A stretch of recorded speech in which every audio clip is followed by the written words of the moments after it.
1812. Napoleão Bonaparte está no auge do seu poder. Ele governa a Europa, invicto, inquestionável, mas seu maior inimigo não foi a Rússia, não foi o inverno brutal, foi a sua própria economia. Então veja, não foi a Rússia, não foi o inverno brutal, foi a própria economia.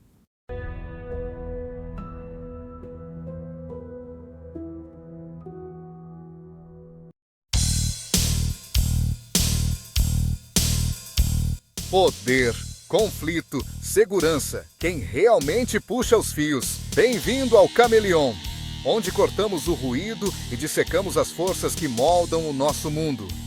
Sou Leandro Trevisol, especialista em relações internacionais e estudos de segurança pela London Met. E neste espaço não apenas relatamos os acontecimentos, nós os questionamos. Quem se beneficia da guerra? Quais são os verdadeiros interesses por trás da diplomacia? E a segurança é realmente sobre proteção ou controle? Se você está pronto para desafiar narrativas, expor agendas ocultas e repensar as estruturas de poder global, você está no lugar certo. Vamos começar! Em 1799, a França estava à beira do caos. Napoleão Bonaparte tomou o poder no golpe de 18 de Brumário, esmagando o governo fracassado e encerrando a Revolução. Nascia o consulado, não como salvação, mas como o primeiro passo rumo ao Império. A guerra assolava a Itália e o Egito, enquanto a França enfrentava a Segunda Coligação pela supremacia. Em 1811, o Império de Napoleão projetava sua sombra sobre a Europa.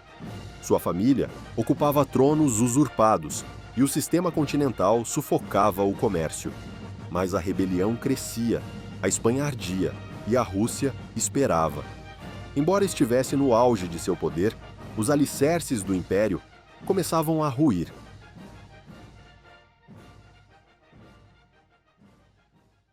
Vou revelar por que Napoleão foi forçado a marchar sobre a Rússia.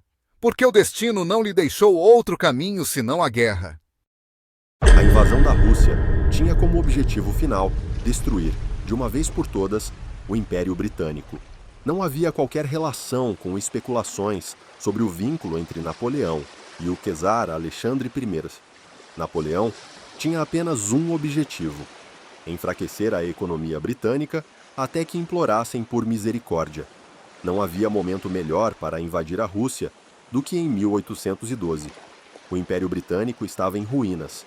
A economia estava gravemente afetada pelo bloqueio continental. A Grã-Bretanha também travava uma guerra contra os Estados Unidos pelas suas colônias na América, em 1812. A economia interna era inflacionária e havia grande instabilidade nos mercados financeiros. Além disso, no lado ocidental do Império Francês, a Espanha estava completamente dominada e havia se rendido. Napoleão só precisava conquistar a Rússia para finalizar sua obra-prima e parar, de uma vez por todas, a economia britânica, atingindo seu comércio além-mar. Antes da era de Napoleão, uma parte significativa da receita da Grã-Bretanha vinha das Índias Orientais, principalmente por meio do monopólio da Companhia Britânica das Índias Orientais. Por volta de 1800, as atividades econômicas da companhia representavam quase 50% do PIB total da Grã-Bretanha. O controle da empresa sobre o comércio e a tributação na Índia e em outros territórios asiáticos fazia dela um pilar fundamental da força econômica britânica. Cerca de 20% de sua receita vinha da América, enquanto 7% se originava do Caribe. Além disso, 6% eram provenientes do Canadá e das colônias britânicas na África. Antes da era de Napoleão, 17% da receita britânica era gerada por meio das rotas comerciais em toda a Europa.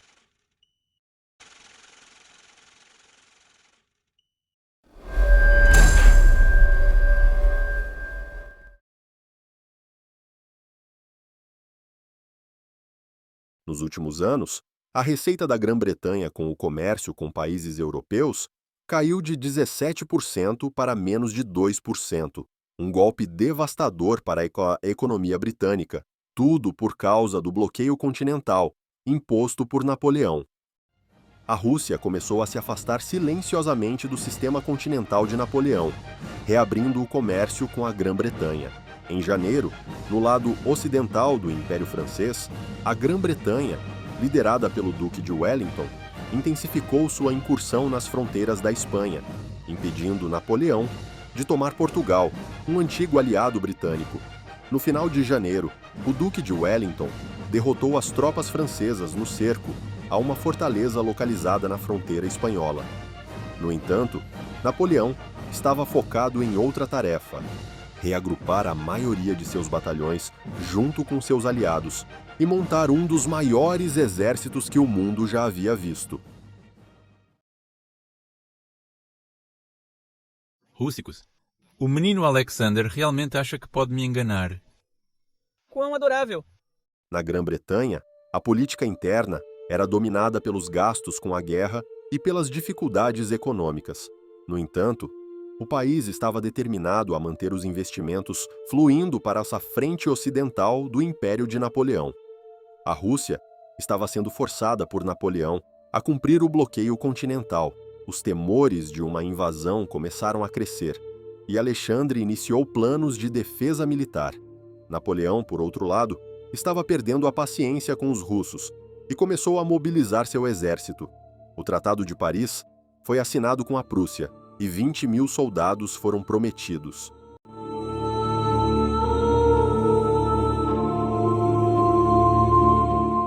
A Grã-Bretanha mantinha sua postura anti-napoleônica, ao mesmo tempo em que fortalecia os laços diplomáticos com a Rússia e a Suécia. Napoleão estava em plena fase de preparação para a campanha na Rússia. Ele pressionou a Áustria a firmar uma aliança. Isso culminou em outro Tratado de Paris, 14 de março de 1812, entre França e Áustria, no qual a Áustria concordou em fornecer 30.000 soldados. As tropas estavam se reunindo na Polônia e na Prússia Oriental. O exército russo começou a se posicionar estrategicamente nas províncias ocidentais, atuais Bielorrússia e Lituânia. A diplomacia britânica se intensificou com a Rússia e a Suécia, à medida que se tornava claro que Napoleão invadiria em breve. Os britânicos também estavam financiando e incentivando a resistência prussiana e austríaca, mesmo que de forma não oficial. O cerco de Badajoz, liderado por Wellington, foi concluído com sucesso em 6 de abril de 1812. Essa foi uma grande vitória para a Grã-Bretanha na Guerra Peninsular. Napoleão emitiu ordens detalhadas de movimentação para a Grande Armée, que estava sendo reunida na Polônia e na Prússia Oriental. Em meados de abril, o esforço logístico atingiu seu auge.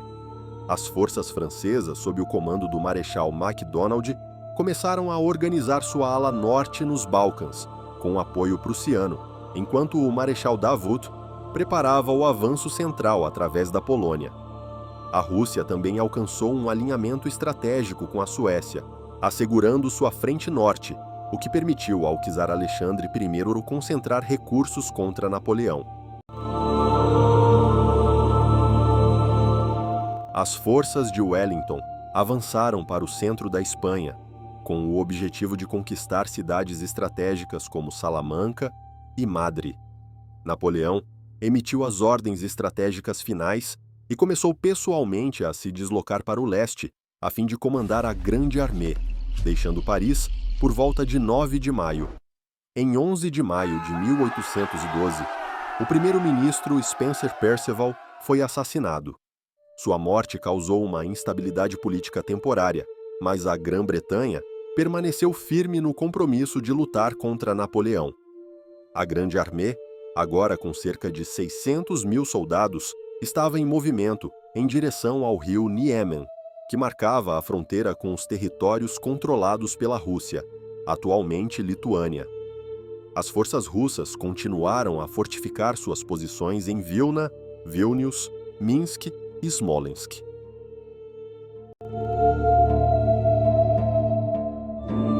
Até junho, Napoleão já havia gasto entre 400 e 500 milhões de francos, enquanto a receita anual total da França era de aproximadamente 900 milhões de francos.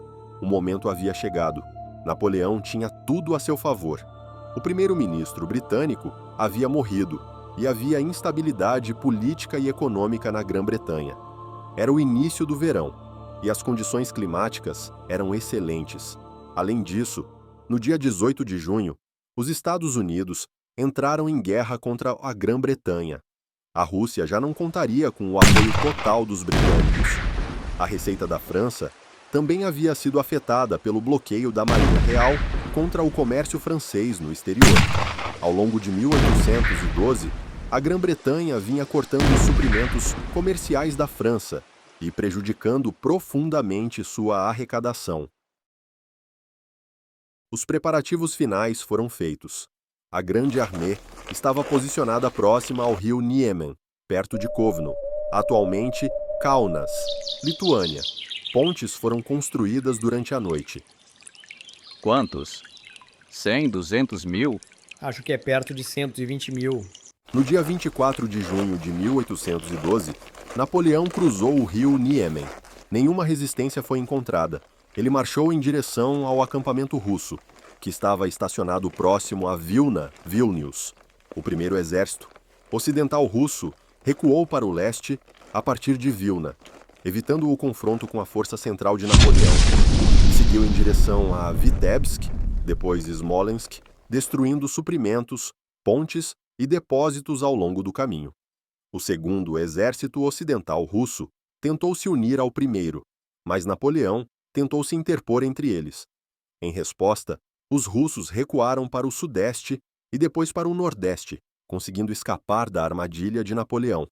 O terceiro exército de reserva russo permaneceu estacionado na Volínia, com movimentos mínimos, enfrentando as tropas austríacas, sem que ocorressem confrontos. Eu vou te parar bem aqui, pois esse foi o erro fatal de Napoleão. Este é o ponto de virada da glória para a ruína.